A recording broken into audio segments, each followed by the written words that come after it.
TV.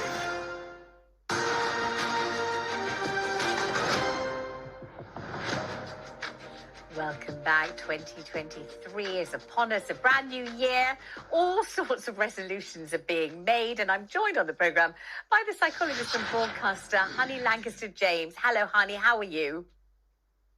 Hi, Vanessa, I'm good, thank you. And like many people, beginning of 2023, I've got all my goals. I'm feeling energised. We'll see how long it lasts, of course. That's the thing, isn't it? I mean, I've got mine here. Here they are in the Daily Express today. And I said they're twiddles and tweaks.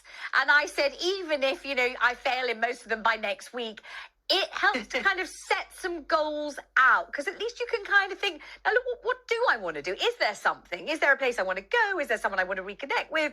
Am I drinking too much, eating too, whatever it is. Do I need to be a bit more flirtatious with my other half? Do I need to, you can at least kind of concentrate the mind and focus if you make a list, can't you? Yeah, I mean, I think people mean different things when they talk about New Year's resolutions. Some people talk about breaking habits, maybe doing a dry January, or I don't know, going low carb or something like that. They talk about giving up things, a kind of reflection on their past behaviour and maybe some aspects that they want to change. Other people think of New Year's resolutions more as like a goal, something they want to achieve this year or they want to aim towards. So I think it does depend on what it means to you. And if it's a goal, something that you really want to achieve, then, I mean, I always recommend the old, do you know the acronym, the SMART goal thing? No, tell me.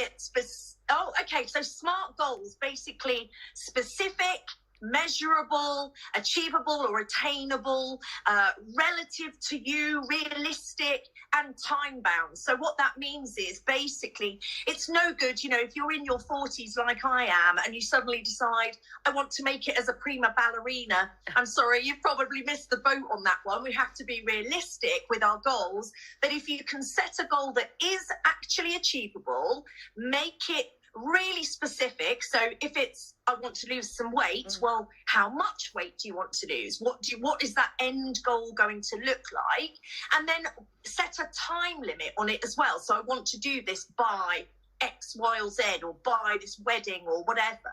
That really helps. And if you can break your goal down as well into bite-sized, achievable steps, that also helps you to stay motivated. Because the biggest barrier really to any goal, once you've established that it is actually realistic for you, is your own motivation and the kind of habit changes that it takes to stick at it.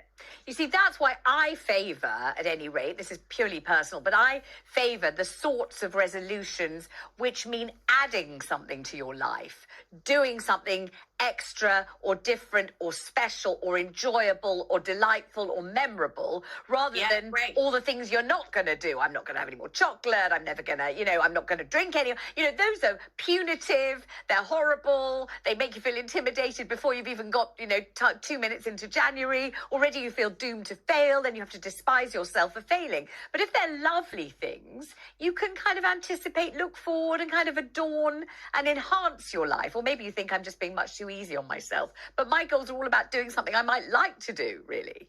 Well, most of them anyway. No, not at all.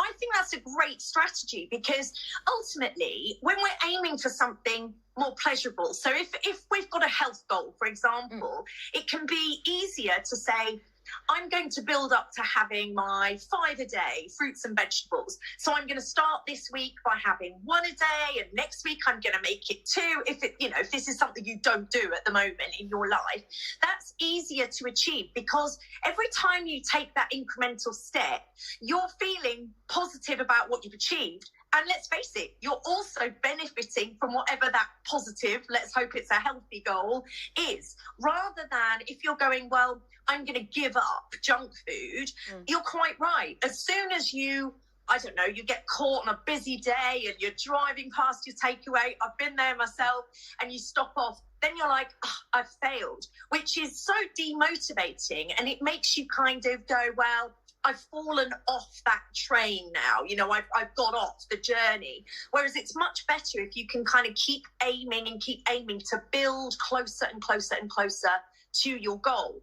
But of course, there are things that it is really helpful to give up. So if your goal is to give up smoking, for example, or excessive alcohol or something, then of course, yes, that is about incremental steps down and steps away. But you can also improve your success rate by putting in replacements and making it not necessarily, well, it doesn't work for everybody. Some people do just go, I'm going cold turkey. I'm going to go through that kind of pain barrier, that challenge barrier, and then I'm going to do it. That works for some. But for others, it's about replacement strategies and support and maybe kind of making incremental steps. So it really does depend what your goal is. What were some of yours, Vanessa? I didn't see the article. One of mine, I mean, I don't know. When I say I don't know if I'm going to do it, I really want to do it. So I really hope I will do it. But you know those kind of little... Let's see if we can help you. I want to do it. You know those kind of bird houses, those little bird houses that are quite cute and have a little door on the front, or maybe I'm just imagining them. But you know those things. I want to get one of those. I want to put it outside my house, and I want to do one of those library things, you know, but they're free, where you put books that you finished reading in a thing, and anyone who fancies reading a book can take it. I really fancy doing that, partly because I don't want my children to have to go to 1 million car boot sales and sell all my books after I die. I'd rather get rid of them now and give them to somebody who might enjoy them. Whatever. So I quite fancy, that's one of them. That's another one, is to flirt a great deal more with my partner, not be quite so businesslike with Ben, and not be like, right, okay, we've got to be there at 7. We've got to be wearing this. We've got to be at the door. We've got to, you know, can you defrost the freezer? Can you this? Can you that business-like thing? He's not my business partner, so you know, a little bit more flirtatious. You know what? If you do the social library goal, you might find that you're kind of attracting neighbours nearby. So you might actually up the flirting game, you know, to combat all the new neighbours. Wasn't talking about flirting with attractive strangers, but it sounds pretty good to me. Hanny, lovely to have you on the show. Thank you so much. Pleasure talking to you. Coming up, why divorce applications are expected to spike today. It's January the 3rd. It's a huge